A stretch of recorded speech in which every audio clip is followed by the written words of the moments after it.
Den sidste vilje er tredje krimi i rækken omkring børnelægen Anna Storm, og den handler om en præst, der arver et sognebarn, eller måske endda flere, og så sker der nogle mystiske dødsfald på et plejehjem. Men mest af alt følger den igen børnelægen Anna Storm med alle hendes udfordringer.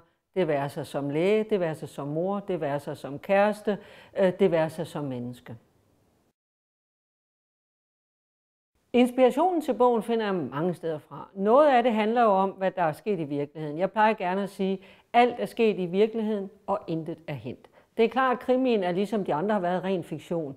Men jeg samler inspiration fra min egen hverdag som læge, som mor, som kvinde.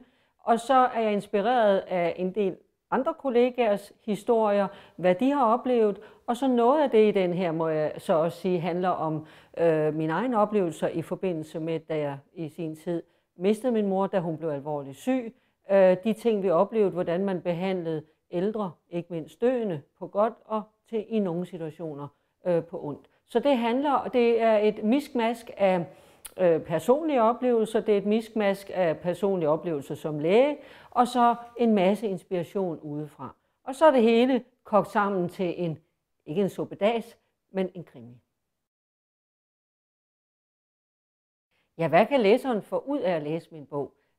Jeg tror, man kan få et godt indblik i lægens hverdag. Man kan få et godt indblik i de overvejelser, en læge har omkring de udfordringer, som dagligdagen bringer. Det være så at nå alle patienterne, det være så, er man en god nok læge, gør man det rigtige, laver man fejl. Den tvivl, som alle kan have, også læger. Og så får man indblik i en moderne kvindes overvejelser omkring sit fag, sit barn, sit kærlighedsliv, samfundet og en lille snas mode. Om bogen er skrevet med hjertet eller med hjernen. Jeg må indrømme, at jeg tror, at mine krimier mest af alt skrives med hjertet. Rigtig mange af mine tidligere bøger er af gode grunde, fordi det er fagbøger, selvfølgelig skrevet mest af alt med hjernen. Men her er det krimier, og nogle af de historier, jeg forsøger at fortælle, er også historier, der optager mig selv, også i mit private liv, også som læge.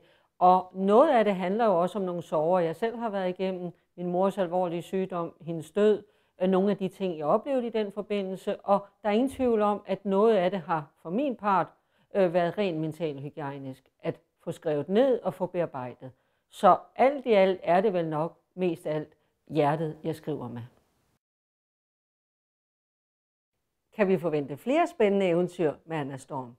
Det må jeg sige ja til. Vi er allerede godt i gang med plottet til nummer 4 krimi. Og hvem er vi? Jamen, som det har været med alle de 3 andre krimier, så har jeg faktisk udviklet plottet sammen med min mand, som også er læge, nemlig Peter Riis Hansen.